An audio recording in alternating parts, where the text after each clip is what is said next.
Wie macht ihr Zapfen an Kanthölzern oder an Rundhölzer? Wir schauen uns heute 5 ganz einfache Varianten einfach mal an. Doch sind die alle gut?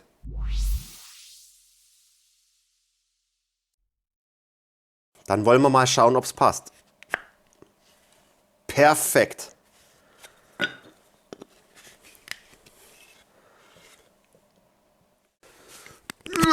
Also der Zapfen, der passt mal richtig gut.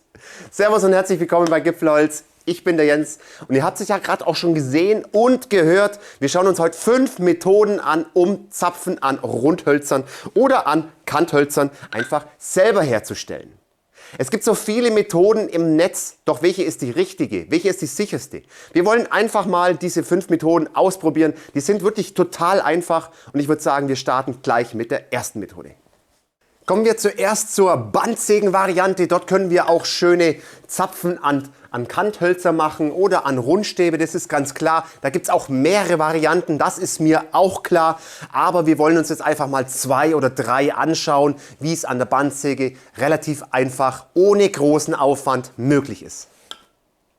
So, jetzt sind wir mal an der Bandsäge. Ich habe da auch schon mal was vorbereitet. Das ist wirklich eine super einfache Variante, die auch sehr schnell geht, auch sehr genau ist. Und zwar, Grundvoraussetzung ist natürlich, dass eure Bandsäge wirklich nicht verlaufen kann oder nicht wirklich verläuft. Denn jeder Millimeter zählt hier. Was wir brauchen, das ist ein Klotz mit einem V-Ausschnitt, mit einem 90-Grad-Ausschnitt, wo der Rundstab praktisch reinpasst und sich richtig schön drehen lässt. Hier hinten seht ihr einen Anschlag. Dieser Anschlag ist für die Tiefe gedacht. Also ihr müsst halt dann ausmessen oder den Anschlag so anbringen, damit ihr wisst, wie tief oder wie tief der Bolzen sage ich immer, der Zapfen werden soll. Jetzt ist es gar nicht so einfach, das Ganze rauszumessen, wie stark der Zapfen werden soll. Deshalb ist es wirklich eine super Lösung, wenn ihr euch auf eurem Rundstab eure Zapfenstärke einfach anzeichnet. Das Ganze einfach anzeichnet und dann könnt ihr die ganze Bandsäge oder euren Anschlag so ansetzen, damit auf der linken Seite praktisch an eurem Sägeblatt, dass dort der Strich ist von eurem Kreis, den ihr gezeichnet habt. Und mehr braucht es eigentlich gar nicht machen. Ich weiß, das ist nicht die beste Lösung, aber das Ganze auszumessen, ja, da muss man schon genau messen, dass es dann überstimmt. Oder ihr sägt es einfach mal ein bisschen weniger weg, messt es dann immer wieder nach und könnt es immer nacharbeiten, wenn da ein bisschen was fehlt.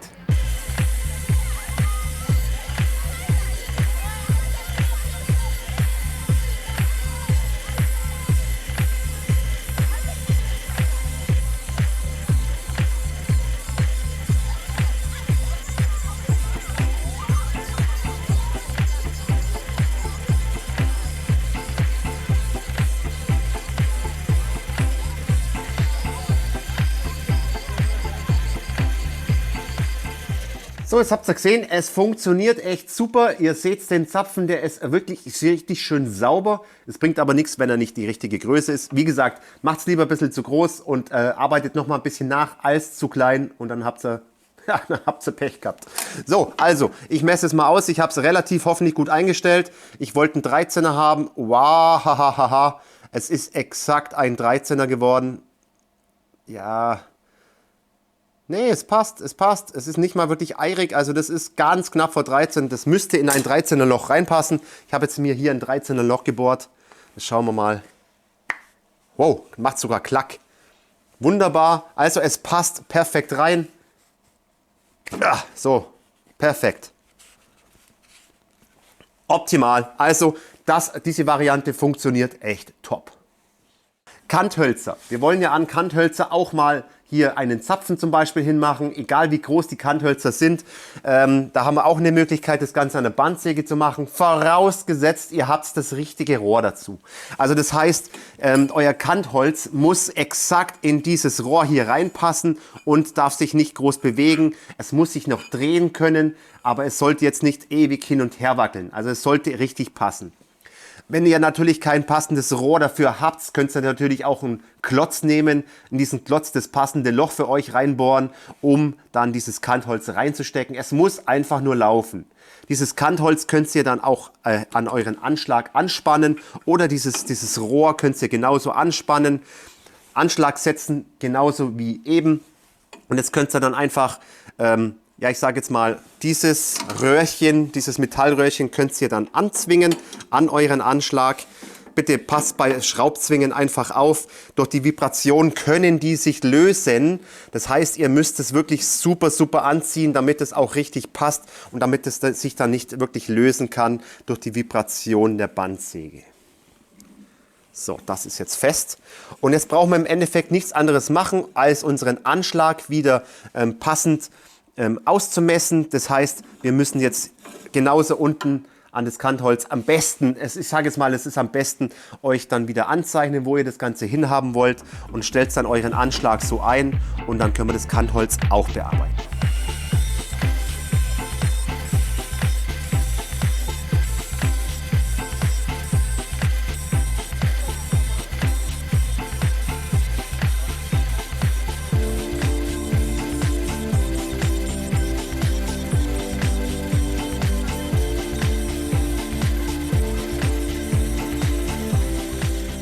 So, das funktioniert auch sehr gut, muss ich sagen. Ihr seht es jetzt gerade, der Zapfen ist schön geworden. Jetzt müssen wir natürlich auch mal messen, ob das überhaupt passt.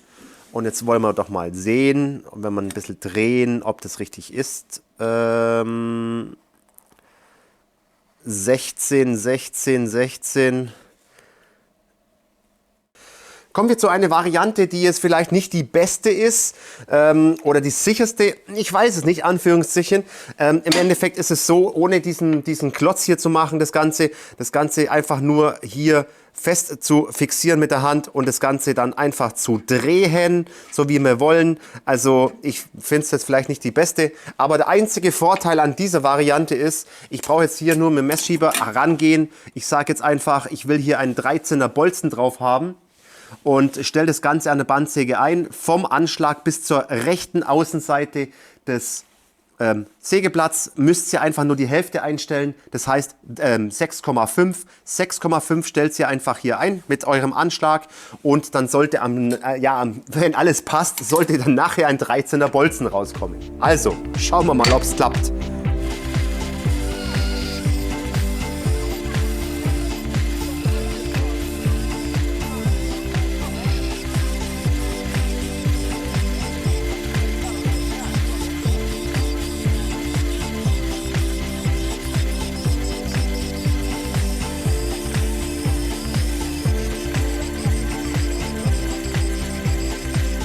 So Leute, auch diese Variante hat sehr, sehr gut funktioniert, muss ich sagen, muss ich echt zugeben. Aber ich sage jetzt mal in Anführungsstrichen, es ist jetzt nicht die beste Variante, das Ganze zu machen.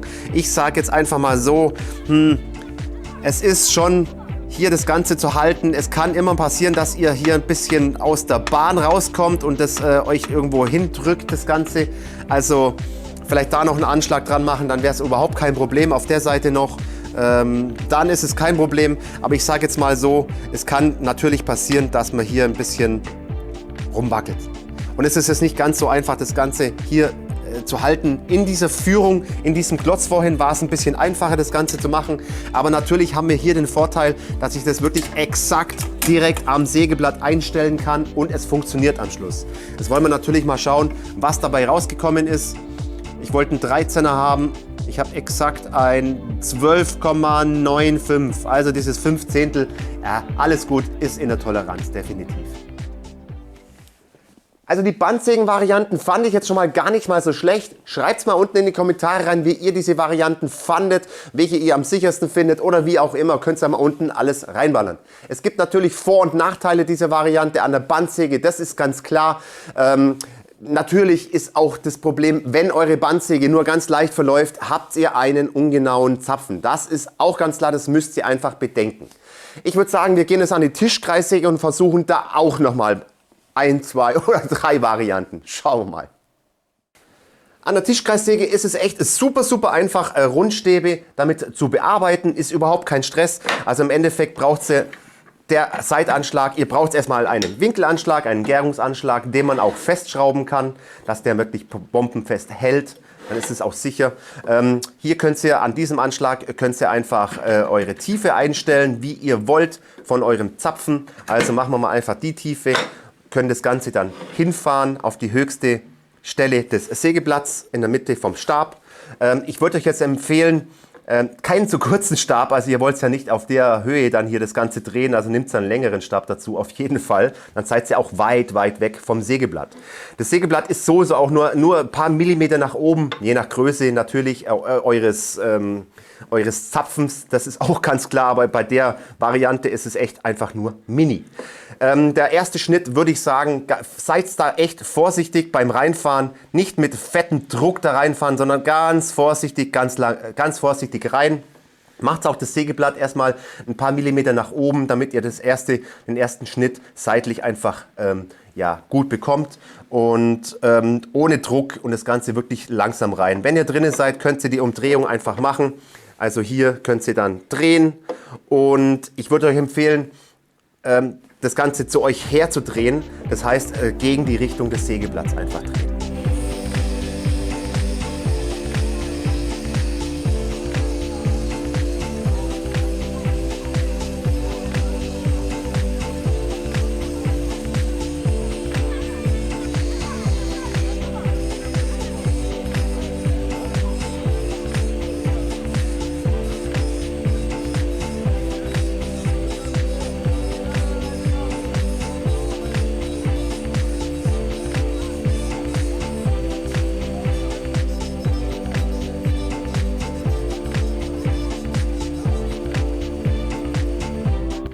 Natürlich schauen wir uns jetzt mal den Zapfen auch an. Ich finde, es ist super, super geworden. Also perfekt, ehrlich gesagt. Jetzt schauen wir natürlich, messen wir auch noch mal.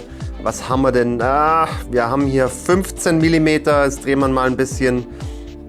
Also echt optimal und sauber. Voraussetzung ist natürlich, dass euer Rundstab auch nicht eiert. Weil wenn der natürlich eiert hier, dann kann das auch nichts werden. Also der muss auch absolut gerade sein. Echt top. Auch Kanthölzer funktionieren, an der Tischkreissäge dort Zapfen hinzumachen. Ich habe da jetzt eine kleine Vorrichtung mir gebaut. Was heißt kleine provisorische Vorrichtung? Ich benutze wieder das Rohr, was ich vorher benutzt habe bei der Bandsäge. Grundvoraussetzung genauso ist, dass natürlich das Kantholz exakt in dieses Rundrohr reinpasst. Ihr könnt euch natürlich auch wieder irgendwelche Löcher bohren mit Wunschgrößen, aber da muss natürlich auch dann das Kantholz richtig reinpassen. Das müsst ihr euch dann halt irgendwie eine Vorrichtung bauen, um das hier hinzumachen. Ich mache es jetzt aber anders. Wir haben ja vorher dieses eckige Holz auch benutzt. Also ihr müsst bloß eine Seite natürlich machen. Diesen V-Ausschnitt, diese 90 Grad, die kann ich jetzt hier hinlegen. Um dass das Rohr richtig hält, kann ich das ganze Rohr einfach jetzt hier hinmachen. Und ich nehme dann einfach eine Zwinge dazu. Ich nehme aber keine Schraubzwinge dazu, denn Schraubzwingen können sich bei Vibration öffnen. Deshalb nehme ich diese Zwinge hier und zwinge das ganze Rohr fest. Warum mache ich das mit diesem V-Schnitt? Dass das Rohr einfach perfekt hier passt und nicht abrutschen kann. So, jetzt haben wir das Ganze festgemacht und jetzt brauchen wir im Endeffekt nur dieses Kantholz hier durchstecken. Und das ganz gleiche machen wir wieder. Wir fahren erstmal niedrig hoch, fahren ganz vorsichtig nach vorne, ganz langsam vorne, dass wir da keinen großen Druck aufbauen, machen eine Drehung und dann werden wir das Ganze machen wie vorhin.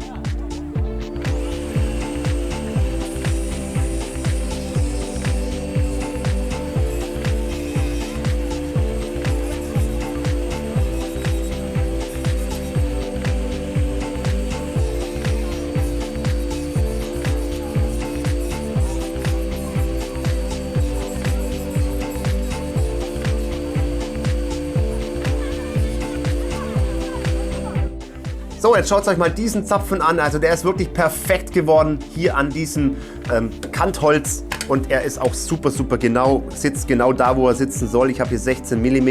Wenn ich das Ganze drehe, es ist nicht wirklich eirig. Nein, um Gottes Willen, es sind 2 Zehntel, wo er sich wirklich hier ein bisschen bewegt. Überhaupt kein Stress, ist absolut im Toleranzbereich. Und wieder frage ich euch, wie findet ihr diese beiden Varianten? Also ich finde sie gar nicht mal so schlecht, um an Kanthölzern und an Rundstäben hier einen schönen Zapfen hinzumachen. Aber schreibt es mal unten in die Kommentare. Ich würde sagen, wir kommen jetzt noch zu einer anderen Variante, um das Ganze an einem Frästisch zu machen. Jetzt sind wir an der Tischfräse. Diese Variante, die wir jetzt machen, die ist ein bisschen umstritten, muss ich sagen. Denn ich sehe im Internet ab und zu mal ein paar Filmchen, die machen das alles so freihand. Das heißt, ohne diese Führung hier. Die machen das freihand, gehen auf den Fräser und drehen das Ganze. Ich finde es persönlich relativ gefährlich so, wie die das machen. Denn der Fräser kann das wirklich mal wegschlagen hier, dieses Rundholz und deshalb habe ich hier eine Führung angebaut, damit das Rundholz super geführt werden kann und sich immer noch drehen kann. Aber ich habe hier eine tolle Führung, wo es dann nicht wirklich der Fräser wirklich total wegschlagen kann. Der Vorteil ist natürlich bei dieser Variante, ich habe hier angenommen, ich habe hier einen 30er Rundstab. Ich möchte einen 15er Zapfen drauf haben. Somit stelle ich den Fräser auf 7,5 mm in der Höhe am Schluss dann ein und habe dann meinen 15er Zapfen drauf. Das ist relativ einfach vom Einstellen her und auch sehr genau. Allerdings würde ich euch nie empfehlen, die komplette Höhe gleich einzustellen, sondern ich würde einfach nur ein bisschen reinfräsen, immer nur so 1-2 mm reinfräsen, das Ganze dann drehen und machen und dann nicht auf einmal den Zapfen rauszufräsen, weil dann habe ich wirklich hier Belastung auf den Fräser, der muss dann arbeiten und da kann eher noch was sein. Lieber ein bisschen öfters hochdrehen und somit kommt es ja auch zum Ergebnis. Ist auch sicherer.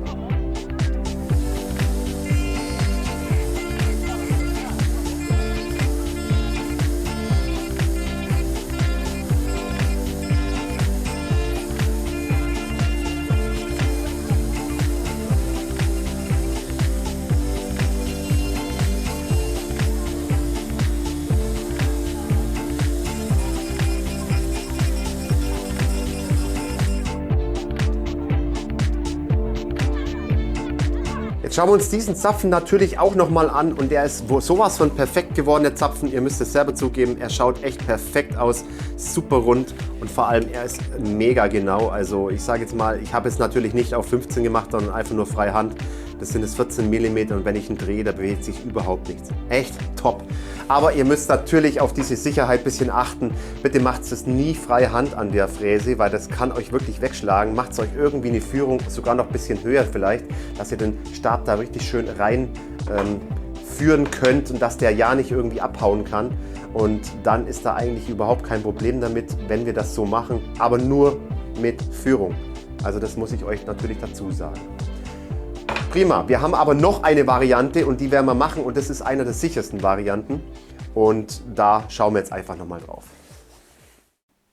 Es gibt noch so viele andere Varianten für die Tischfräse. Wir schauen uns jetzt einfach mal eine super einfache an. Und dazu braucht ihr einfach mal einen Klotz. In diesen Klotz bohrt ihr ein Loch rein mit einem Forstnerbohrer, damit euer Rundstab exakt da drin läuft und nicht verhakt und einfach gut läuft. Des Weiteren müsst ihr eine Nut fräsen, die unten ist. Wenn ihr natürlich mehrere Löcher fräst, dann könnt ihr das komplett durchfräsen, die Nut. Aber ihr müsst dann eine Nut fräsen, die so hoch sein soll, mindestens so hoch sein soll, wie euer Zapfen am Schluss.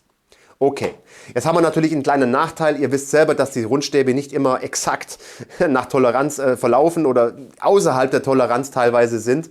Und dass man dann, wenn man jetzt einen 30er Bohrer zum Beispiel nimmt, dass dann der Rundstab einfach nicht reinpasst, weil der Rundstab doch ja, ein paar Zehntel doch zu groß ist. Also müssen wir da noch ein bisschen schleifen. Wir schauen gerade von oben durch die Bohrung auf diesen Fräser. Jetzt könnt ihr das Ganze ja verschieben, ihr seht es jetzt hier. Und jetzt ist es wichtig, dass ihr unten auf jeden Fall nochmal eure Platte einlegt. Wenn ihr jetzt so fräsen würdet, hättet ihr eh keinen Zapfen, sondern ihr müsst da wirklich ganz an die Kante gehen. Jetzt seht ihr auf der rechten Seite ist auf jeden Fall ein Anschlag da, damit der Rundstab nicht durchrutschen kann. Und ich habe so die kleine Einlegeplatte, habe ich leider verschlammt. Ja, muss ich eine nachbestellen. Und deshalb, aber das passt vom Anschlag auf jeden Fall auf der rechten Seite, damit der Rundstab nicht durchrutscht. Gut, also macht es auch nicht zu stark. Geht es einfach mal auf die Hälfte von dem Fräser und messt euren Rundstab mal ab oder euren Zapfen und stellt es dann noch oder justiert es einfach noch mal fein.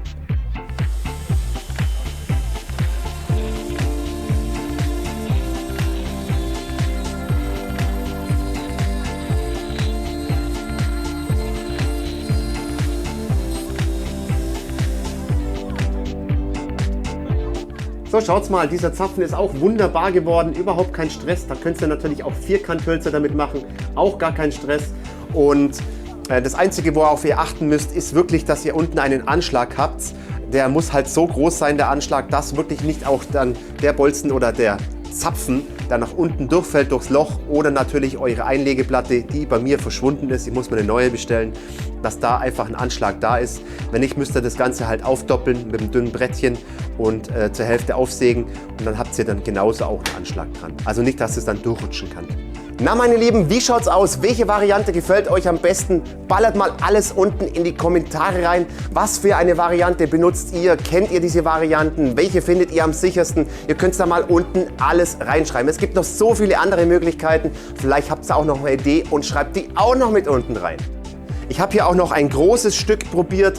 An der Tischkreissäge habe ich das mit dieser Variante gemacht, mit diesem Rohr und habe das Ganze dann praktisch schön durchgezogen durch die Tischkreissäge. Und ihr seht, wie sauber dieser Zapfen jetzt auch geworden ist hier. Also ich muss sagen, das funktioniert auch mit dieser Variante an einem Vierkant echt top. Jetzt sind wir am Ende unseres Zapfenvideos. Lasst einen Daumen da, lasst ein Abo da, wenn ihr das noch nicht gemacht habt. Vergesst die kleine Glocke, dann verpasst ihr nichts mehr von Gipfelholz. Ich würde sagen, zapfige Grüße aus dem Allgäu. Bis demnächst. Servus.